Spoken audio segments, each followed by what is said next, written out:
नमस्कार दोस्तों, कैसे हैं आप लोग। वेलकम टू शिशु वर्ल्ड।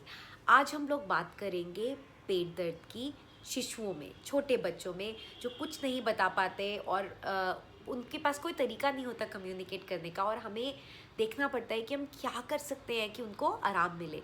तो अचानक से आपका बच्चा बहुत सब कुछ नॉर्मल है, उसने अपना दूध पिया है, वो हर तरह से ठीक लग रहा है, अचानक से वो बहुत फसी हो जाता है, कंप्लेन करने लगता है, रोने लगता है फॉर नो एपरेंट रीज़न। वो ड्राई है, उसको डायपर चेंज की ज़रूरत नहीं है, जो उसका मील है या मिल्क टाइम है वो भी उसने दूध भी टाइम पे लिया है, फिर भी वो रो रहा है। और उसका पेट भी कभी कभी आपको लगेगा कि बहुत टाइट लग रहा है, क्या रीज़न हो सकता है इस पर।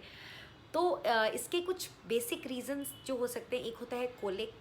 कोलिक जो अप टू 3-4 मंथ्स तक छोटे जो एकदम बेबीज़ होते हैं उनको कोलिक की शिकायत हो सकती है, सबको नहीं होती है, एंड वी आर लकी। अब मेरी बेटी को कोलिक कभी नहीं हुआ, मगर एक बहुत बड़े परसेंटेज ऑफ बच्चों में कोलिक की शिकायत होती है। एंड कोलिक के दौरान कोई पर्टिकुलर रीज़न आपको नहीं दिखता है, लेकिन बच्चा रोए जा रहा है और एक पर्टिकुलर टाइम पे हमेशा रोता है।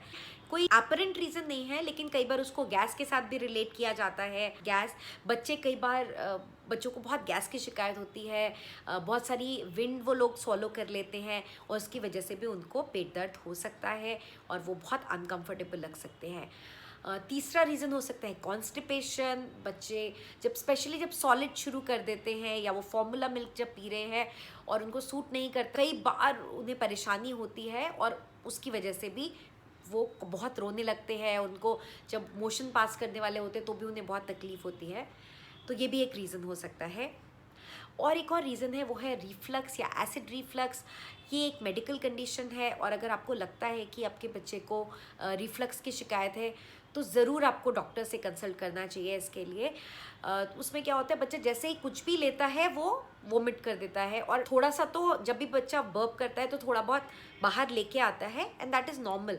वो बहुत थोड़ी क्वांटिटी होती है, बट अगर आपको लग रहा है कि बच्चा हर मील के बाद में और बहुत ज़्यादा ज़ोर से अगर वो वोमिट कर रहा है, तो it could be the problem of reflux. Doctors से जिसके बारे में आपको ज़रूर सलाह लेनी चाहिए। क्या कर सकते हम 5 सिंपल रेमेडीज़ की बात करेंगे जो पेट दर्द के दौरान हम बच्चों के लिए कर सकते हैं। ये शिशुओं के लिए हम बात कर रहे हैं, पर इवन टॉडलर्स या थोड़े से जो बड़े बच्चे हैं उनके लिए भी इनको यूज़ किया जा सकता है। तो सबसे पहला जो होता है वो होता है मसाज ना। मसाज के गुण हमने बहुत बार डिस्कस किए हैं, हर जगह आजकल इसके बारे में भी बात हो रही है। मालिश, जैसे ही बच्चा छोटा होता है हमारे घरों में जितने भी बड़े होते हैं वो कहते हैं नहीं, मालिश करना बहुत ज़रूरी है। और मालिश जो बोन्स मसल्स होती हैं उनको मजबूत करने के लिए तो अच्छा है ही, पर अगर आप मस्टर्ड ऑयल या कोकोनट ऑयल या किसी भी इस तरह के ऑयल के साथ में बच्चे के पेट पे मालिश करते हैं, एक ही डायरेक्शन में कीजिए, ये नहीं कि हर तरफ तो उससे बच्चे को बहुत आराम मिलता है। और कोई भी अगर गैस या इस तरह की शिकायत है उसको, उससे भी आराम बच्चे को ज़रूर मिलेगा। मस्टर्ड ऑयल मसाज बहुत अच्छा वर्क करता है, और स्पेशली अगर पेट दर्द के लिए आप कर रहे हैं तो आप हाफ क्वांटिटी कोकोनट ऑयल लीजिए और उस पर हाफ क्वांटिटी, इक्वल क्वांटिटी पानी मिला दीजिए, और फिर बहुत अच्छे से दोनों चीज़ों को मिक्स कीजिए। इतना मिक्स करना है कि वो ऑलमोस्ट बबल, अब झाग जैसा बनने लग जाए उसमें, और उसके बाद इस तेल के मिक्सचर से आप पेट पे मालिश कीजिए। बच्चे को बहुत अच्छा आराम मिलता है। अक्सर बच्चे इसमें उनको बहुत रिलीफ मिलता है और वो सो भी जाते हैं। तो पहली चीज़ मैं बोलूँगी वो बहुत इंपॉर्टेंट है, वो है बर्पिंग या डकार। तो जब भी बच्चा मिल्क लेता है तो क्या होता है, जब वो स्वॉलो कर रहा है तो दूध के साथ में वो बहुत सारी विंड भी स्वॉलो कर लेता है, और कई बार वो अटक जाती है, वो पूरी तरह से नीचे नहीं जा पाता है, और वो फिर उनको तकलीफ़ देती है, क्योंकि बच्चे तो बता नहीं सकते हैं, तो वो सिर्फ रोने लगते हैं, या वो आधी बॉटल में ही पीना बंद कर देंगे, या आप जो नॉर्मली बच्चा पीता है उससे कम टाइम में ही वो छोड़ देगा, और उसके बाद बहुत अनकंफर्टेबल लग रहा है अगर, तो उसका एक मेन कारण हो सकता है कि बच्चे ने बहुत ज़्यादा विंड सॉलो कर ली है। और विदाउट एनी फेल हर एक फीड के बाद में आपको बच्चे को बर्प ज़रूर कराना चाहिए। अगर आपके बच्चे को गैस की टेंडेंसी है, अगर वो ज़्यादा विंड स्वॉलो कर लेता है, तो आप 2 बार भी करा सकते हैं। तो जैसे अगर आप बॉटल देते हैं या ब्रेस्ट फीड कराते हैं, तो आपने जैसे जितनी देर बच्चा करता है बीच में आप लेके उसको एक बार बर्प करा दीजिए, और एक बार जब फीडिंग फिनिश हो जाए तो फिर से एक बार बर्प करा दीजिए। सो बर्पिंग के लिए आपको क्या करना है, बहुत सारी टेक्निक्स होती है, बट जो सबसे कॉमन है वो है कि बच्चे ने जब फीडिंग फिनिश कर लिया है तो आप बच्चे को कंधे पे रखिए और उसको हल्के हाथ से पीठ के ऊपर आप ऊपर से नीचे तक हाथ पे पैट कीजिए या सहला दीजिए, और तब तक ऐसे करते रहिए जब तक बच्चा डकार ना ले ले।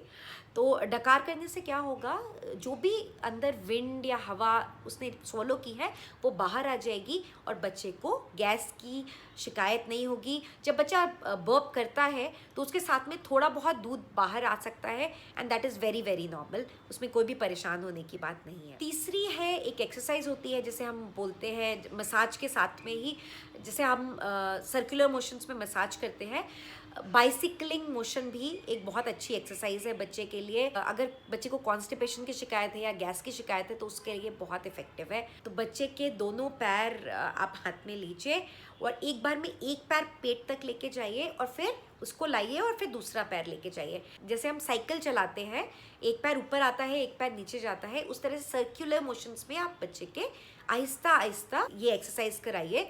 ये भी गैस को रिलीज करने के लिए और कॉन्स्टिपेशन में भी हेल्प करने में बहुत इफेक्टिव रेमेडी है। एक और जो काम कर सकता है वो होता है वार्म कंप्रेस। तो आप अगर गर्म पानी हल्का सा ले लीजिए, अगर बच्चे को बहुत ज़्यादा तकलीफ हो रही है, एक कपड़े को बहुत ही हल्का गुनगुना पानी, गर्म मतलब तेज़ गर्म नहीं होना चाहिए, हल्का गुनगुना पानी लीजिए, उसमें एक कपड़े को डुबाइए, पूरी तरह से उसका पानी बाहर कर दीजिए और फिर हल्के से उसके पेट पर आप इसको कंप्रेस कीजिए, बहुत हल्का प्रेशर देते हुए। तो ये रेमेडी भी काफ़ी काम करती है। फाइनली एक और जो हमारी टाइम टेस्टेड रेमेडी है, हमारे घरों में सबने दादियाँ नानियाँ सब ने यूज़ किया है, वो है हींग। तो हींग का पेस्ट बहुत बहुत ही इफ़ेक्टिव रेमेडी है। इसको आप पानी के साथ में पेस्ट बना सकते हैं और घी के साथ में भी बना सकते हैं। तो आपने सपोज 1/8 टीस्पून आपने हींग ले लिया, हींग का पाउडर, उसके अंदर आपने आधा चम्मच पानी मिला दिया और दोनों का मिला के अच्छे से पेस्ट बना दिया।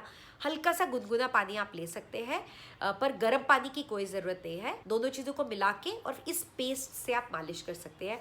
पानी की जगह पे आप घी में भी हींग को मिला के उससे भी मालिश कर सकते हैं। तो ये भी एक बहुत ही अच्छी रेमेडी है और बहुत ही इफ़ेक्टिव है अगर बच्चे को गैस की शिकायत होती है तो अगर आपके बच्चे को पेट दर्द की शिकायत है या गैस की शिकायत है तो ज़रूर ये रेमेडीज़ घर में ट्राई कीजिए। तो अगर आपके पास कुछ और रेमेडीज़ हैं तो ज़रूर वो भी हमसे शेयर कीजिए ताकि और लोगों को भी उससे मदद मिले।